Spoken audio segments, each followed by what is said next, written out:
¿Qué es una mente religiosa? La mente religiosa no es la mente que cree, que va a misa y que lo hace a diario o una vez por semana. No es la mente que tiene un credo, no es la mente que se rige por dogmas y supersticiones. La mente religiosa es en realidad una mente científica. Científica en el sentido de que es capaz de observar los hechos sin distorsión, que es capaz de verse a sí misma tal como es.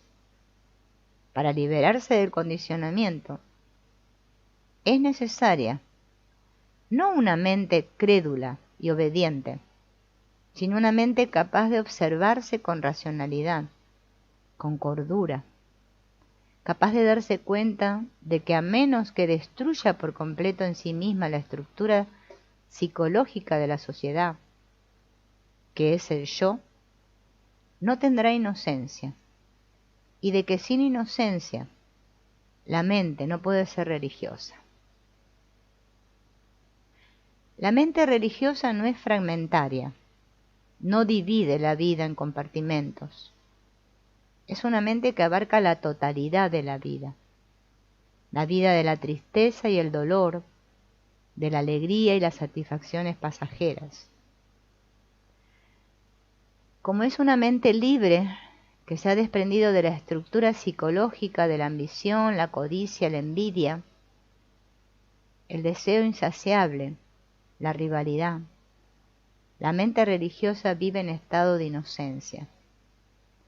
Solo una mente así puede ir más allá de sí misma. No la mente que se contenta con creer en el más allá, o que tiene alguna hipótesis sobre lo que es Dios. La palabra Dios no es Dios. Dios no es el concepto que tenemos de Dios. Para descubrir si existe eso, a lo que puede llamarse Dios, es necesario poner fin a todos los conceptos y formulaciones verbales, todas las ideas y todo el pensamiento que es la respuesta de la memoria. Eso tiene que terminar. Solo entonces existe ese estado de inocencia, en el que uno ha dejado de engañarse, en el que uno deja de perseguir. No puedo encerrar las aguas del mar en una bolsa, ni atrapar el viento con el puño, pero puedo escuchar el rumor profundo de la tormenta, la violencia del mar. Puedo sentir la extraordinaria fuerza del viento, su belleza y su capacidad de destrucción. Debo destruir totalmente lo viejo para que pueda haber algo nuevo.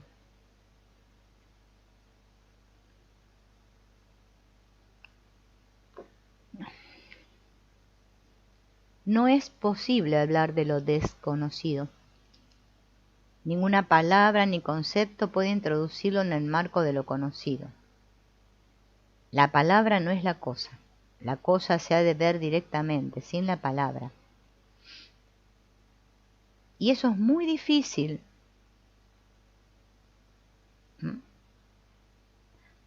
Es muy difícil ver algo con inocencia.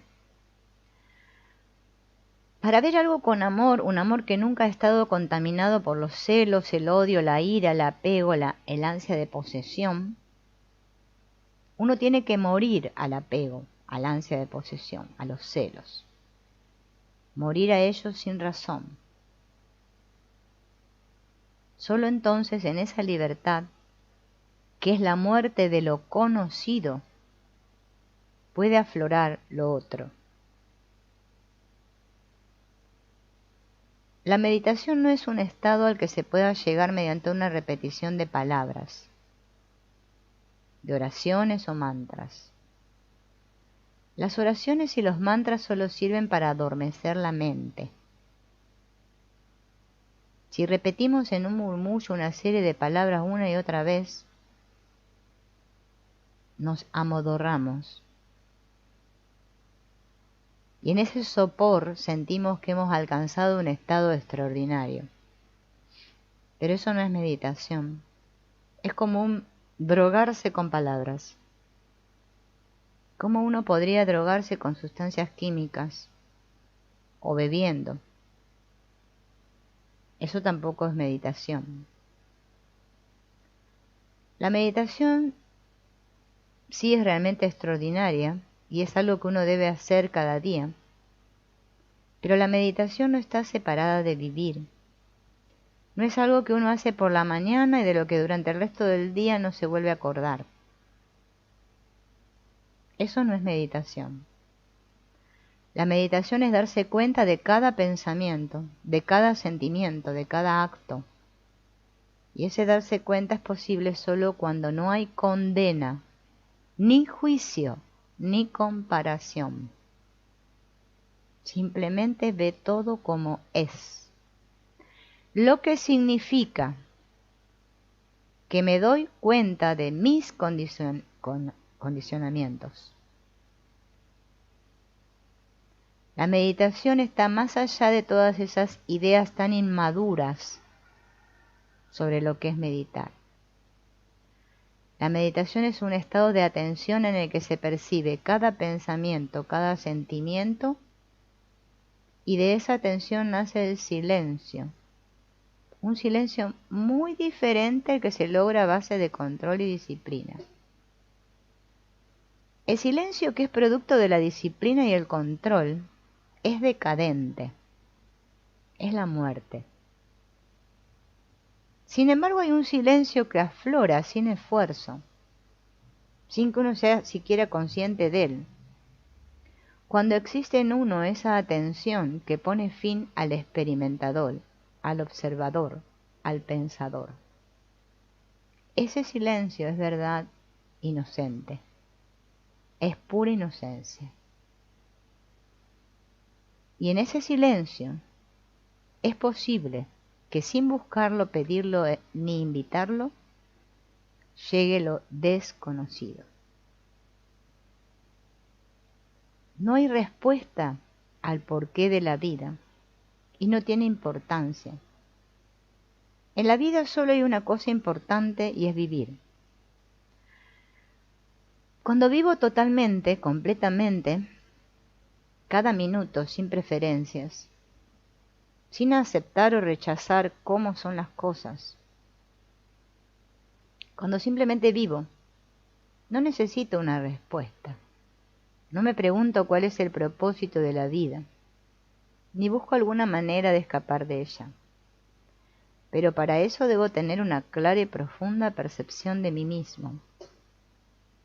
Sin conocerme no tiene ningún sentido que busque una respuesta, ya que la respuesta que encuentre será la que más me satisfaga en cada momento. No obstante, esto es lo que la mayoría queremos encontrar. Una respuesta gratificante, tranquilizadora, un sitio seguro, un cielo libre sin interferencia. Y no nos damos cuenta de que esa búsqueda de respuestas es la que interfiere constantemente en la vida. No se puede llegar a la verdad mendigando. Quiero, pido, suplico. Como resultado de mi confusión, angustia y dolor, le pido a alguien que me dé entendimiento y consuelo, y lo recibo. Por lo general, quien pide recibe lo que ha pedido. Quien pide recibe lo que ha pedido. Ahora bien, quizá lo que recibe no sea la verdad. No puedo llegar a la verdad mendigando. La verdad es algo que ha de venir a mí. Solo entonces me encuentro con la verdad. Cuando soy un mendigo, estoy implorando consuelo. Pero somos eternos mendigos en busca de un bálsamo, de un estado en el que nada nos incomode nunca más. Pensar en el ser superior no es meditar. La meditación es un estado de intensa atención a toda la actividad de la mente, que es lo que nadie quiere hacer, ¿no? No sé si se dieron cuenta. Meditar es darse cuenta de cómo la mente asume el papel de meditadora, de cómo se divide a sí misma en meditadora y meditación, en pensadora y pensamiento, asumiendo que como pensadora domina el pensamiento, lo controla. Así en todos nosotros existe el pensador como ente separado del pensamiento, y ese pensador se ha erigido en el yo superior, en el yo más noble, el Atman, pero en realidad sigue siendo la misma mente dividida en pensador y pensamiento. Viendo que el pensamiento es cambiante, inconstante, efímero, la mente crea al pensador y le atribuye carácter permanente, crea un yo superior permanente, absoluto e inmortal.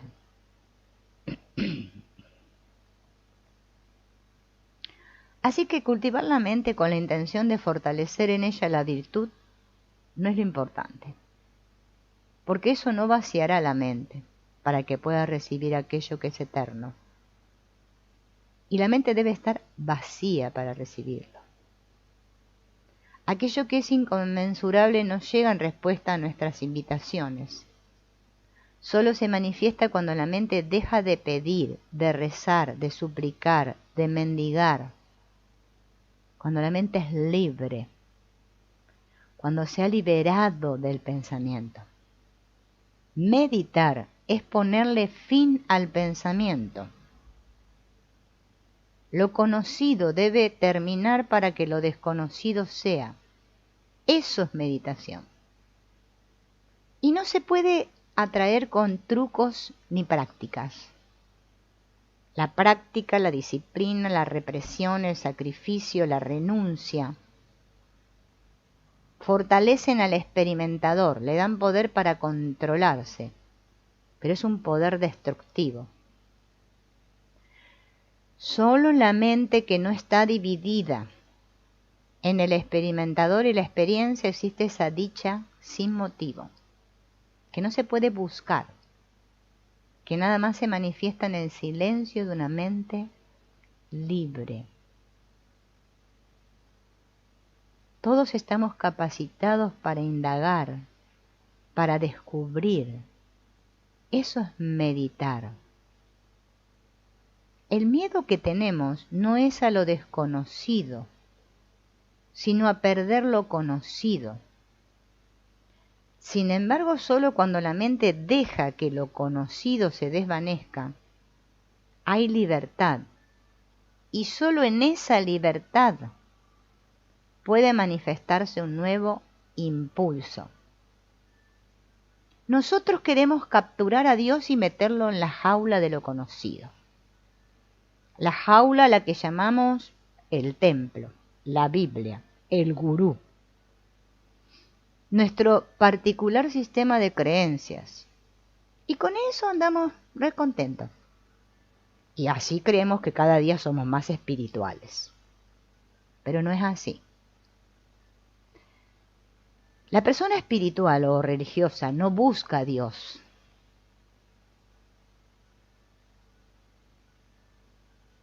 La persona religiosa no es la que hace innumerables rituales, la que sigue las tradiciones y le hace caso a la cultura, que es el culto a la locura, entonando cánticos. Esa no es una persona religiosa. Es una persona que intenta escapar de la realidad de la vida. La persona realmente religiosa o espiritual, llámenle, está ocupada por entero en comprender el mundo y a ella misma. No está separada del mundo. Producir en sí mismo una transformación total y absoluta significa poner fin a la envidia, a la codicia, a la ambición.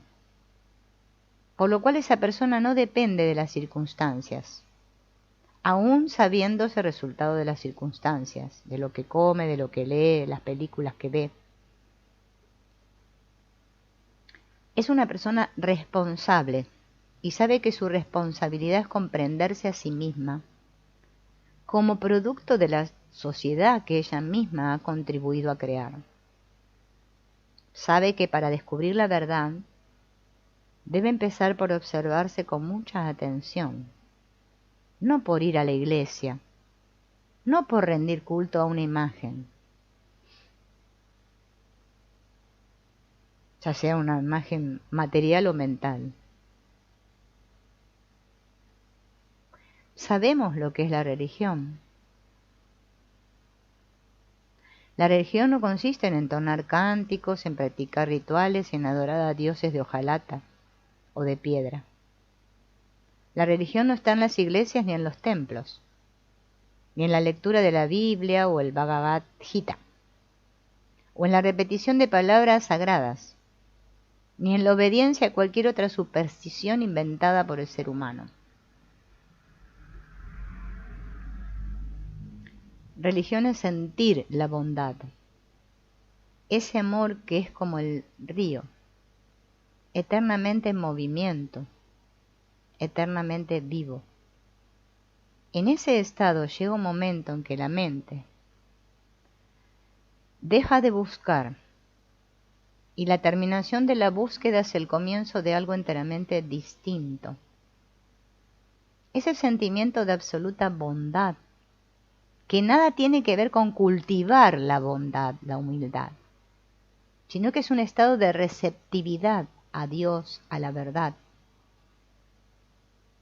Algo que existe más allá de las invenciones y tretas de la mente fragmentada. Tener un sentimiento por ese algo y vivir en él, ser ese sentimiento, eso es verdadera religión.